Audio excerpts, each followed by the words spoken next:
tryna say I'm only enemy. Got a code with my dogs, can't get in between.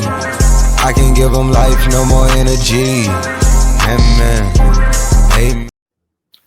What's up, everybody? We're back.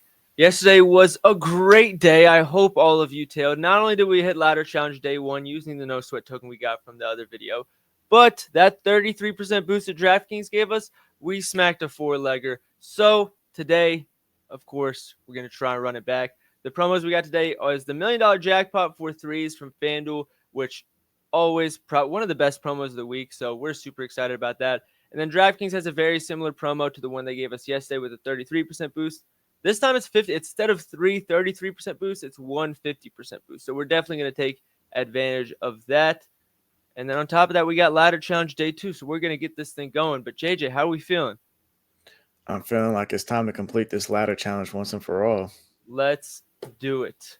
All right, what do we want to do first? Let's save the ladder challenge for last. I know people are wanting that the most.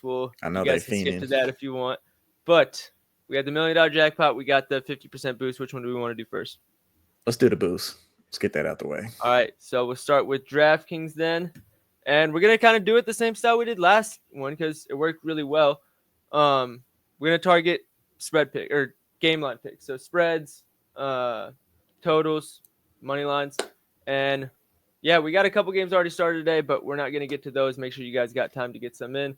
We got Suns, Lakers, Hawks versus Nets, Raptors versus Blazers, Jazz versus Timberwolves, Hornets versus Clippers, and Thunder versus Bucks. A couple really big blowouts expected, but a couple pretty solid games.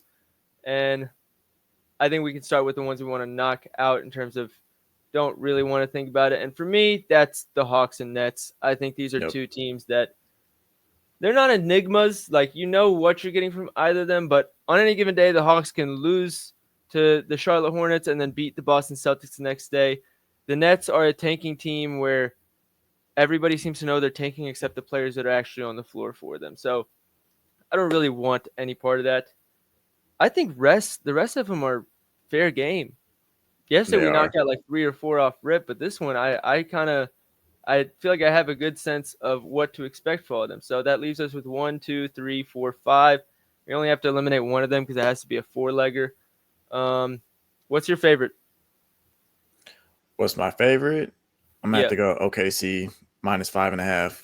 OKC minus 5.5. I agree. Do we want to do 5.5 or do we want to just take the money line?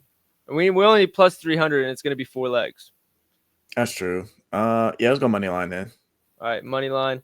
I mean, just to run it through for you guys real quick, we're betting against Doc Rivers.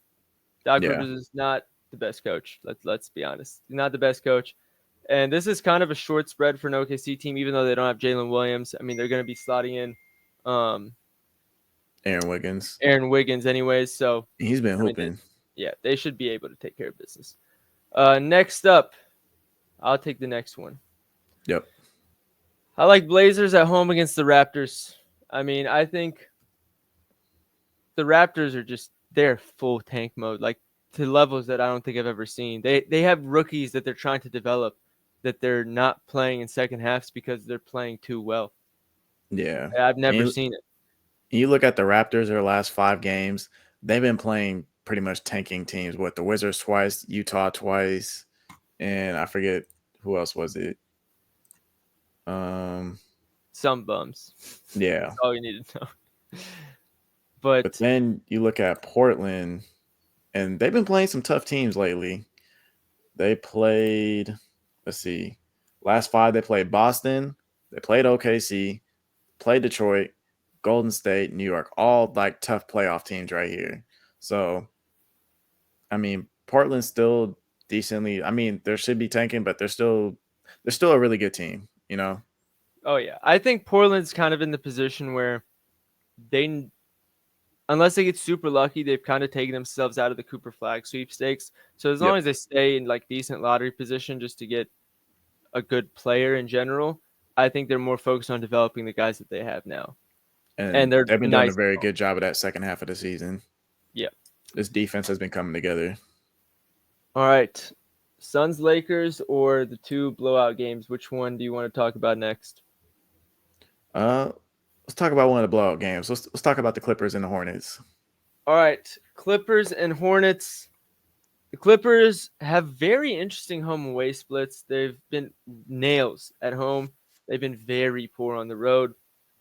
But this Hornets team is just flat out bad right now. The only detail that I kind of have to add here is Norman Powell was upgraded to questionable. I don't think he plays. I still think the Clippers handle business very comfortably here. I think they're like 17-3 on the money line at home against sub 500 teams this year. So they take care of business when they're supposed to. And overall, it looks like they're 22-10 at home. So you gotta love those odds. I wonder what those numbers are with Kawhi active as well. Yeah. And I'm gonna. Can I take out the Jazz Timberwolves game? Go ahead. Because I don't know how much I trust the Timberwolves. There's actually a thing, and the players themselves have talked about this. Like the Timberwolves players, they're worse at home.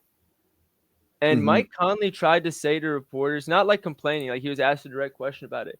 And he said, oh, when we're home, like we got to like they stay up later taking care of the kids and trying to spend time with their family. And they're just not as locked in. But when they're on the road, everything's disciplined on team schedule and everything. So they're more locked in. I can't say that's the case for most teams, but the numbers back it up. The Timberwolves are weirdly more of a roller coaster at home. So I kind of want to just stay away from them. And I think we can just go to the Suns and Lakers game. Yep. Let's talk about it. What you got for us? Lakers, no LeBron. I mean, they just look so out of sync without LeBron trying to score. And that's like my biggest problem. I don't have a problem with their defense. The scheme itself is like they'll be fine there. We just saw them go blow for blow with the Nuggets. That was at full strength. Yep. But trying to score the ball is like the biggest problem. So you're going to rely on a lot of Luka, a lot of AR. Outside of that, nobody else is really creating their shot. I mean, what else do you see here? For me, the issues are like the issues that you're talking about are definitely a problem. But for me, it's more their defensive scheme. I mean, ever since they kind of flipped that switch, they went on, 17-3 run. The big switch was defensively, they are forcing your fifth best player on the court to shoot the ball. Yeah. They're blitzing the ball handler, and they're not, as soon as the ball touches that fifth player's hands, they're not rotating. And Luka playing has almost enhanced that because teams want to bring Luka into the action. They want their James Hardens going at Luka 1v1. So what the Lakers are doing instead is just putting Luka on the worst shooter so that when Luka is brought into a screening action, they just blitz. And now the only person open is your worst player on the court. The issue here is, who's that going to be? Ryan Dunn? Royce O'Neal? Like they can shoot the ball. They're not out here going to get you 25 dunking on dudes and foul baiting free throws in the mid-range. But if you leave them open from three, they can handle their shit. And it was the same kind of system I took the Celtics against them a couple weeks ago. Obviously, the Celtics are way better than the Suns, but it was the same process of who are you going to leave open on the Celtics? There's nobody that you can do that with. You could say Nick Richards for the Suns, but they're not, like, he's not going to be at the three-point line. If Luka's defending him in the paint, fuck the pick and roll. You're going to just throw an oop to him. Luka's not going to do anything. Yeah. So I see a lot of the Suns are one of the few teams in the NBA where that strategy is just not going to work. So I think we can take the Suns here. We might be able to take an alt spread too. Let's see. 3.5 maybe.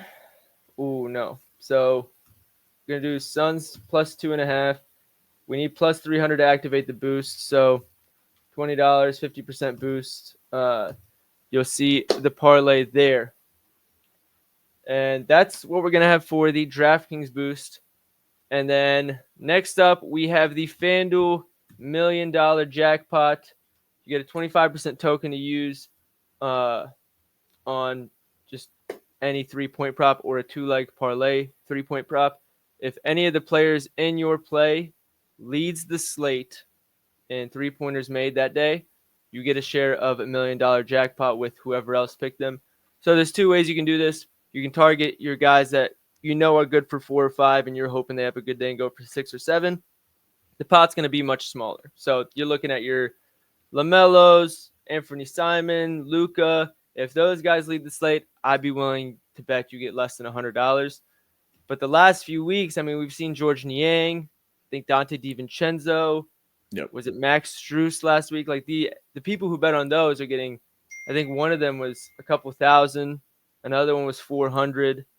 So if you want to take the risk, it's better to go for the guys who aren't going to do it. Fortunately, we get 2 legs, so I like the upside of going one sure thing, one long shot look. And the first one we can go through some real quick in terms of what we like in each game. The Suns and Lakers one, we talked about the Lakers' defensive strategy forced to the 5th best shooter. I would wait for the lineups to come out in this one because it could be Ryan Dunn or Royce O'Neal. Whichever one starts, I think is a fair option. Hawks and Nets, I don't really want to touch anybody in that game. The only one, JJ, I know you have somebody that you would think about in that one. Yeah, one I was leaning on was Niang, George Niang. He's been setting a lot of screens, and I know one thing with the Nets, they like the hard hedge. So this basically just a blitz, a little short roll, little pick and pop. Like he's been money on that. I forget he played someone earlier maybe 5 games ago. He was doing the same exact thing, just a little pick and pop off that Does little it at short least roll. once a week. At least once a week. And there was a game where he just went crazy with it. I think he hit 5 threes. I think that was a week. That was the same game he went over. Yeah. Like he won the challenge. So yep. I lean over there whenever they get lines for him. Yep. Agree. Raptors, Blazers. I know you got someone in that one too that you want to talk about. Yep. Simons. So Simons is going to chuck. There's no Ayton. There's no Jeremy Grant. And when he does that, usually I think it's 19 plus field goal attempts. The only 2 teams he did not get 19 plus field goal attempts was both New York teams. And those are both recent. I guess he just can't perform again in New York, right? It's kind of crazy. This is not showing the most recent game, so I guess ignore that. But yeah, I think Simons is he's the only one I'd even consider playing in that one, honestly. Like, don't give me Denny Avdia, Manuel Quickly, RJ Barrett. I don't want any of that in this challenge. And the Raptors are allowing the 4th highest pull-up 3 frequency last 10 games. So love that matchup for him. Jazz Timberwolves. This is where you're going to see one of our options. Unfortunately, FanDuel just happens to be the one. Sorry about that.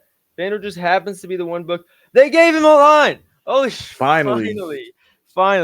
We delayed this video by an hour waiting for this guy to show up on the board, and he finally did. Dante DiVincenzo. We're just going to take him for 4+ because if we want him to lead the slate, we need that anyways. Yep. No Mike Conley, which means he should start. He should see 30 minutes. Even if it's a blowout, he probably sees 25, 26.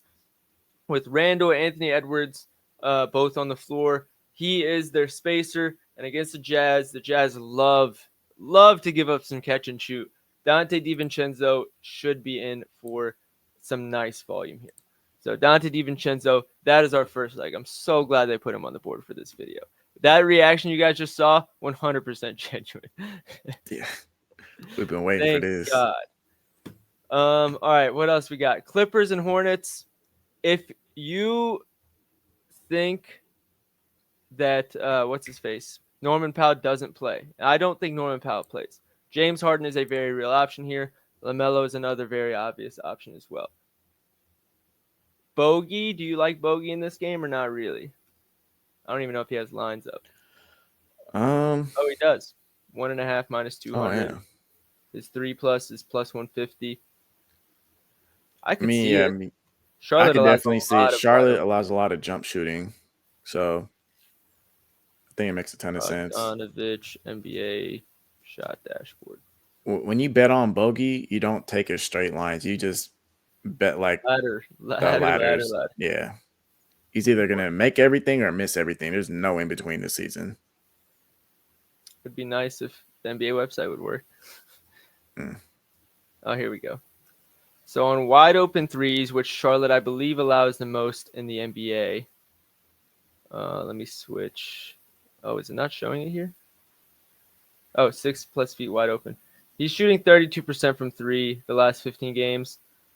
A lot of it is he had a very slow start when he first got to the Clippers.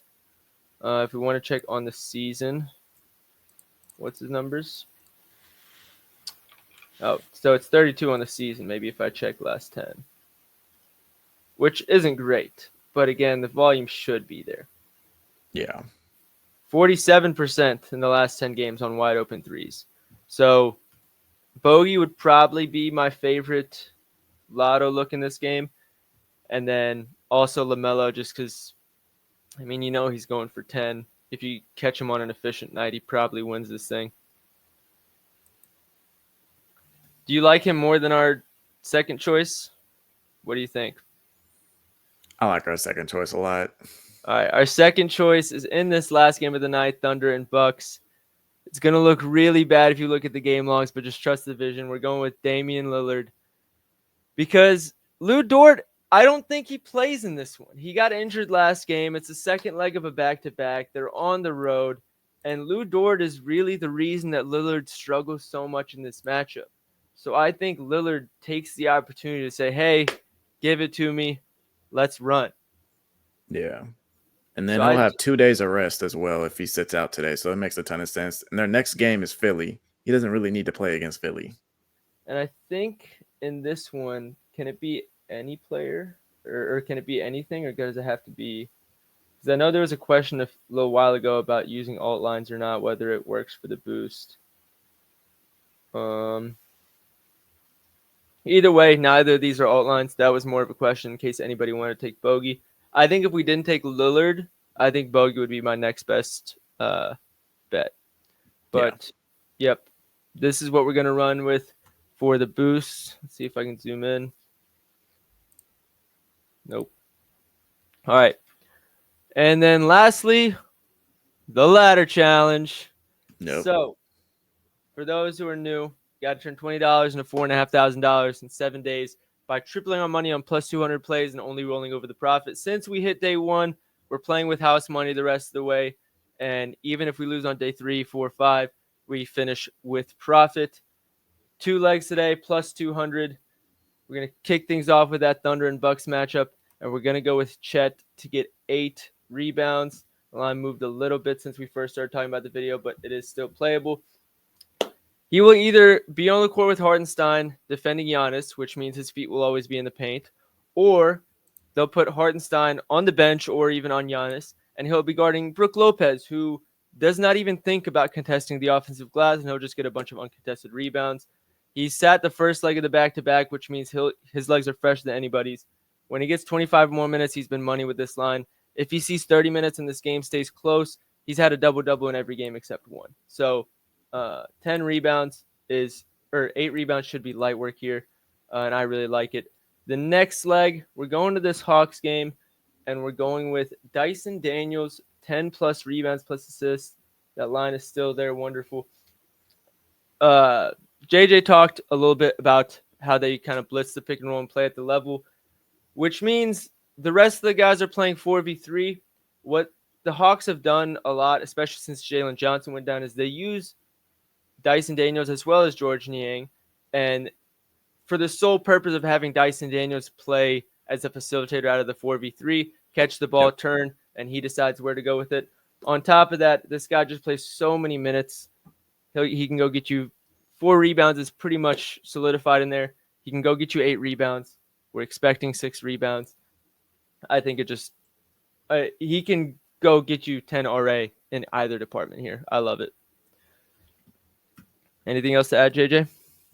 Yeah, I mean, with Hunter and JJ off the court, because obviously Hunter's gone now, he's averaging like almost 11.5 RA per 36. So, I mean, 36 minutes should be no problem for Daniels.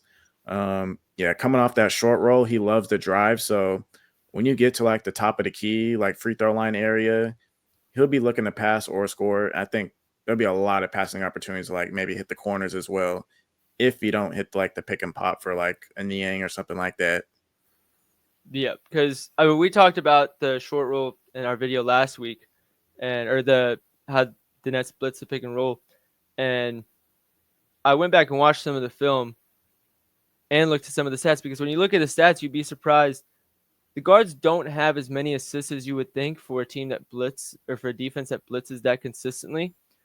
So what happens is a lot of the time it's the second pass out of the Yep. roll. So Trae Young gets blitzed, pass to somebody, and it's the next guy that actually has the assist rather than Trae Young or whoever else on other teams. Just giving an example since we're talking about the Hawks. So these are the two legs. I mean, I feel like they're priced like pretty low for us to go grab. Like we love the matchup, but the price itself, given their minutes, given their usage, given their stats under the minutes that they're getting, it's low. And both these games have relatively low blowout risk than the other ones on the slate. I mean, Timberwolves and Clippers, you're looking at pretty likely blowouts. Raptors and Blazers, either one of them can go get blown out. And we got Chet News apparently. Jalen Williams listed out. We knew that was going to happen. So let's just hope they give us the same line back. But yeah, we'll end the video here in a second. And then if they don't put the Chet Holmgren lineup, maybe they move it. We'll add a de-juicer leg, and I'll put it on the screen here while I'm editing. But those are what we're locking in. So just a quick recap. We got the 4-leg game line parlay. We got the $1 million downtown boost or downtown jackpot from FanDuel. And we got the ladder challenge day 2. Let's have a great fucking day. We had a great day yesterday. We're going to have another one today. Take care, everybody. Good luck, and let's make some money.